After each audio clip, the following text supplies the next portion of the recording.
This is bass school, and we need bass rules. For without rules, disorder! Disorder! Whoa, hold your horses, Teacher Josh. Don't you know that rules are meant to be broken? Well, they are. Here are 10 bass rules you'll hear from teachers about technique, theory, rhythm, and more. I'm going to show you why pro bassists sometimes break these rules and whether it will help or hurt your playing to copy them. Rule 1. Don't pluck too hard, unless you want to sound like Geddy Lee.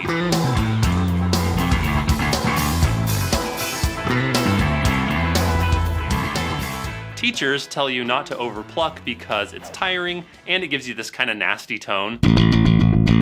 But that tone can be killer for intense or aggressive music like Rush. I don't do soft. I know.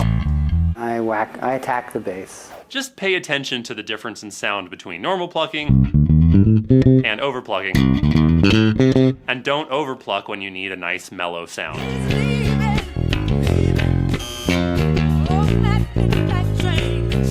And also, overplucking can mess up your rhythm if you're too tense because your fingers will get like stuck on the string. So it might turn your nice solid eighth notes into...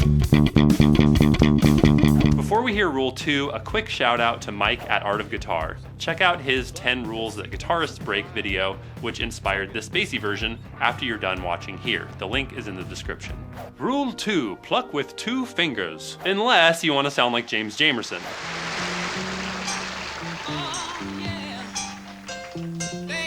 Teachers teach you to alternating pluck with index and middle so that you can play fast enough to keep up with all the music you want to play. But what pro bassists still love about one finger plucking is the consistency of the sound of the same finger attacking every note. I love one finger plucking, but my caveat for beginners is if you don't force yourself to consistently practice alternating plucking, you're never going to get good at it, and then you won't be able to keep up on faster songs. Because getting one finger plucking even like sorta fast is really hard.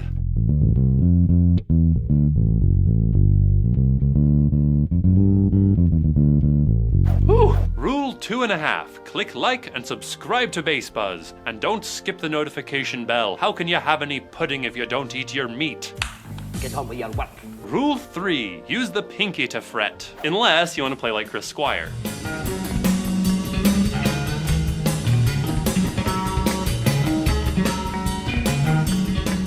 Bass teachers do everything they can to talk you into using your pinky. As any student of my Beginner to Badass course can attest, I start forcing you to use your pinky in the first few lessons. That's because the sooner you start using it, the sooner it'll start feeling easy, and you'll have more reach, you'll use less energy, and have less fretting technique issues. This is the first rule I'm going to say really is a rule, and actually Chris Squire was the best example I could find of breaking this rule, but even he sometimes used the pinky on more complex runs.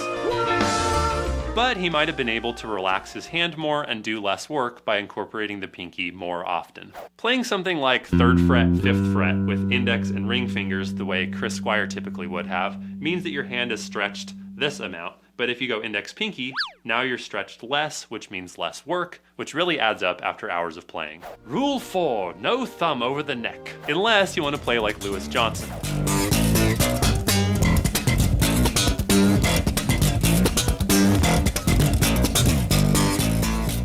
Teachers tell you not to do this because it can lead to not using the pinky because of this hand angle, and also it kind of makes you look like a guitar player, which is a bassist's worst nightmare.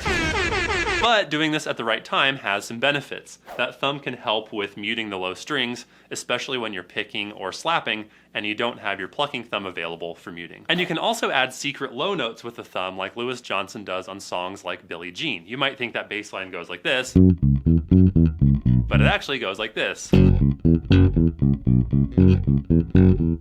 Apologies to my Beginner to Badass students who thought that song was plenty damn hard enough without extra notes in it. Rule 5, fret with your fingertips, unless you want to sound like Rocco Prestia.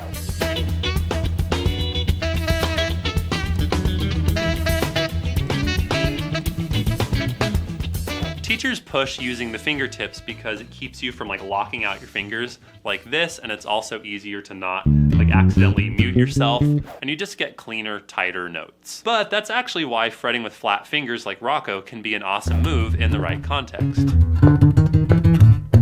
end up slightly muting most of your notes since there are other fingers touching the string past where you're actually fretting, which gives you a tone kind of like you'd get from palm muting or using a bridge mute like this Nordy mute that I reviewed in my last bass gadgets video. Here's a Rocco line fretting with all fingertips.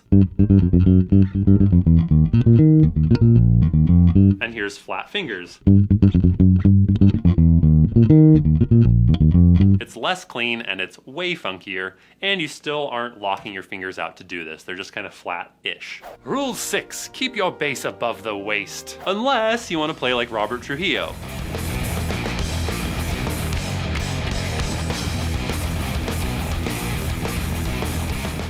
So why is this a bass teacher rule? Well, first of all, I have to stand to show you this, and now you can't see my face because I'm too tall for my set, so I just inherently don't like this strap length. But seriously, keeping the bass this low can lead to some fretting technique issues. You can't really fret normally because you torque your wrist, so it's easy to end up doing this thumb over the neck and don't use the pinky thing in this position.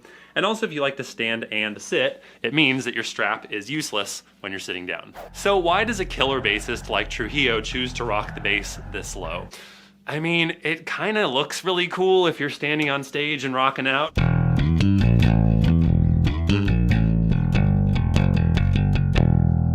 It's ferocious. And also it's easier to keep a straight wrist on your plucking arm because your arm is so low. But if you don't need to professionally look cool, then I'd still push you to have the bass a little higher. Otherwise you're working with serious fretting limitations. It's really hard to get to your higher frets. And also when you sit down, the bass is just gonna be falling over. Rule 7, stay down low on the money notes. Unless you want to sound like Peter Hook.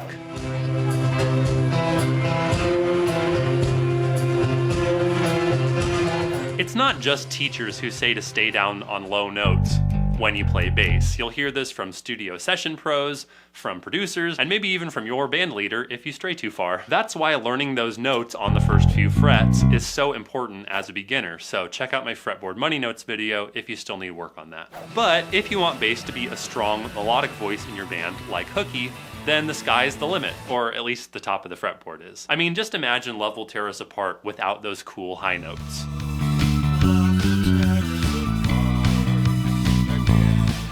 And if you're in the right key, you can avoid losing the bottom end when you play up high by adding some low, open strings like Hooky does in this and other songs.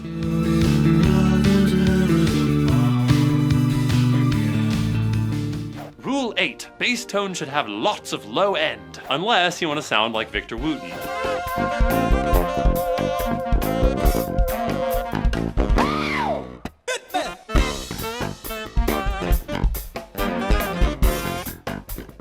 So the last rule is about what notes you play, whether you play up high or you play down low. This is about the actual tone of those notes, whether they sound like fat and bassy or whether they sound thin and bright.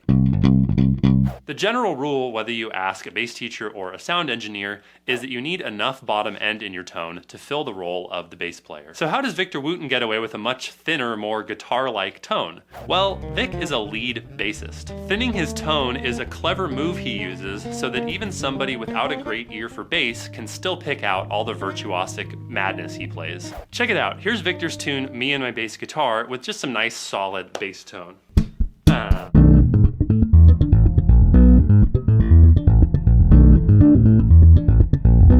It's pretty hard to pick out all the notes, right? But if I roll off some bass, roll up a little treble and high mids, it's a lot easier to pick out what's happening.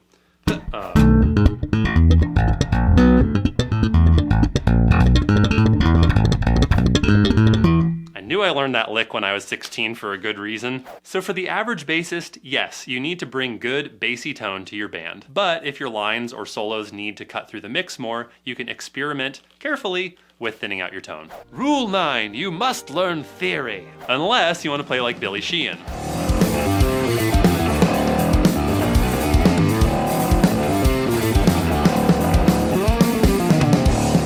Teachers want you to learn theory so you'll understand what makes things sound good. But why bother? Because Billy Sheehan seems to do just fine without it. I have patterns and notes and melodies and moves that I do. I don't know what scale they are. I don't know what notes they are. I flunked rudiments of music in high school. Here's the deal. Yes, you can get away with not learning theory if you have an amazing ear. But if you don't, theory can actually help you develop a better ear so that you can play more intuitively, you can talk about music, you can understand what's happening, you can analyze songs, and that's why I teach theory in context on this YouTube channel, and even more so in my Beginner to Badass course over at bassbuzz.com. Rule 10, play on the 1 for God's sake. Unless you want to sound like Sting. Another lonely day with no one here but